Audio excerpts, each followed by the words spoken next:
Manipur International Textile Expo 2025 Pangkoknaba Sem Sare Anurag Baspai Ozano Ziksu Panbikre internal conflict maram moiraga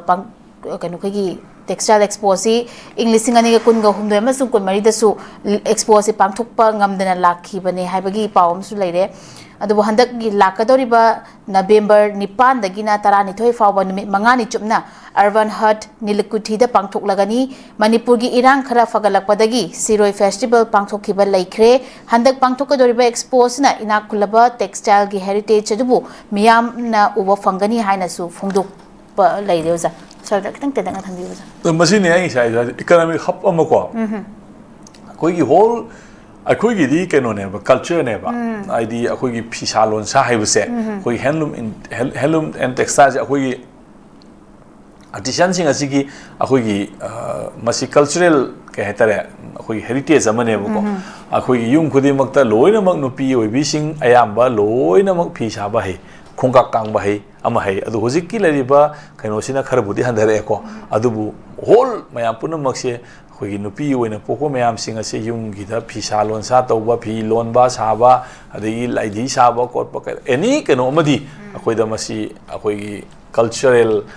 kaino ama oina koi si lakraba pot amane boko madu hojikti madu na maram wara kandu da akoi lariba senanaba inanaba mayam singa se akoi society se maduna promoter ra kan sida akoi hinga ibane boko aduna hojikti global gi lariba scenario ma lakpa sida madu hena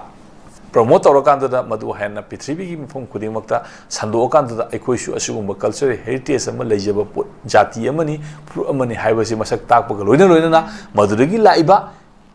income hai tare ko madu laiba shandong mayam sing aduna akoi day to day gi maintenance adugo society gi family gi regulate tawda mateng panggadori ne ko aduna masi magi economic proposal ama yawba mapandagi mi lakpa matamda pochi irang do yam kalingi matamda di aeroplane pai bokta appearance lenge da akoi people sing sang poi kana hojikti aduma ki situation adu handarak panina mapandagi mi lakpa lakpi ge haiba pot ase masi akoina afawa pot amane na asimadi welcome tawdana mayam punong pangthokna bada ate aye apan athin ara thodokpa leitana pangthokpa si mai pakna tawba oisinu amadi masigi vision ase hena akoi kana tawba oisinu haina ai sumaina dum thamjage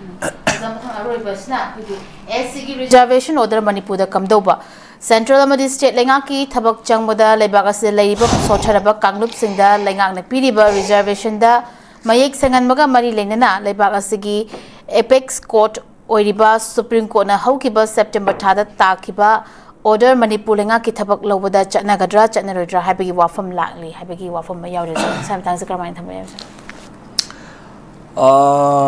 masi lirel yamna akhoi critical loiba issue mane hu taseng badi reservation haiba pot ase president gi proclamation amagi matungina 10 years kudingi magi reservation policy si lautho ga sanabani constitution da masi reservation si schedule caste schedule tribe adu adaina maikano da definition anta yawbana teba ko is provision am khakta neba hai president ki proclamation amana lautho ga sai tara gi lariba film sing asi hojibok da sai indiana sai ning tamba sai humdra manga sure na sai humdra 7 decades sena ko masi reservation sana rakhre ba adu sana rakhi badu deida kari hongba lakrage haiba posi yam leina ningai oreba haidi reservation pi gi mi sing ase reservation da dum leigadabani haiba pot ama leitargadi karam kanda loidu no haiba mai concept tu mange bu century ama hena sum reserve to leiba yagadra ba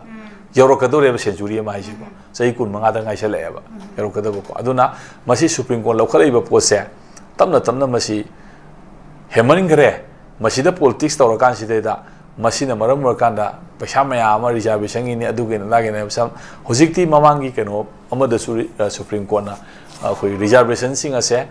magi keno da creamy layer da base tawgadabani haiba pot amasu lakhre ko mamangda haidi once akoina reservation ama phangraba magi family natraga mai imung ado magi mana belongs to tribe to the tawtaragasu madudagi masi nanthu adobuni masi makhata na reservation do amona phangba yaroi haibagi kari magi creamy layer gi issue ma tholakrabane ko ade hoji laiba posin amu nangna reservation da claim to poto aduna reservation da dum leira dongni adu kaino da khoi general gi leriba potu da nana cross hanadi khoina reservation da leiba taraga su mana general gi phangnariba mark tu gi manung da yorok pa taraga di madu gi magi reservation sido exam torakan da another adi mark yaudaba amane hengala phangeba mai situ phangeba ko ad handaki haiba posidadi as it is reserve ina leibagi potu ne ko ai reserve ta sangi ba miduna magi reserve tu gi wangma landar janen gi mang laktar ga su madudai da man exam toriba magi sitto adu tawrore haibagi issue ne ko haiba pose masi akoi reservation tanari ba kamu sing nu janingadra janingoidra haiba issue ama high that means hana nang nasana confidence lo jaro haibane nang reserve oiro haigana oida bi desalo oini hair onisa haiba pose yamna masi id supreme court ki lari ba magi intervention asi kaino haiba kanda reservation haiba policy se lotion bagi tangka ama lakat laigedobuni haiba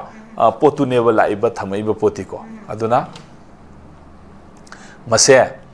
magi oiba interpretation laigani tongan ba yaning da interpretation tholakani adubu aikoina supreme court haibasi leba ki apex court amani masigi mathak di aikoina kayo makhalgi claim amta tawbi yaroi maramdi man lauthokiba put haibasi di aikoina hek madu challenge tawba kandu da aikoina subsidize over put ama lakane buko aduna contempt of the court chagani aduna leba posi government inda bai du di mai matam nugi policy na tholakada baponi adu hari ba pot asida da khoin heta government na in toto masi loim ingada bani ilada bani haibana sing pot mayama masi notification am disangane buko supreme court ki leriba issue sing ase khoi ilani natraga tawrani ha thabak tawi matam du da madugi notification thokani madugi notification do lakade ba kaino sida anobo thabak korok buda tholok tabra haibado maduna khoigi leriba posi lepkada bani hojiki oina di masi tawrani tawroi haibase akoina heta mai kaino di ngang buse masi di ai matam kitang nganma libra ni khale adu government gi leba initiative ama yengu mathau tari adu ga thamni wafam di leba posi ngasi reservation haiba pose masi na maram wakanda india gi lediba unity and integrity ko diversity mayam sing ase masi karam kanda punsel lakadoi no haibagi magi security threat am lakpagi issue ma yoksalakpa chang yore ebuko adana lariba posing ase mudri supreme court na magi oba intervention ama pirakpani haina idi lawe anu mai tawrakan da potu khoi comment na madu inda baiduna khoi mai policy gi matungina magi lariba potu gi makha pol lakani hojik maside da khoina masi chumina ta galali haiba yaba issue mana tabani na masi matam kitang akhoina mai comment gi kari initiative lake do madu yengum sangi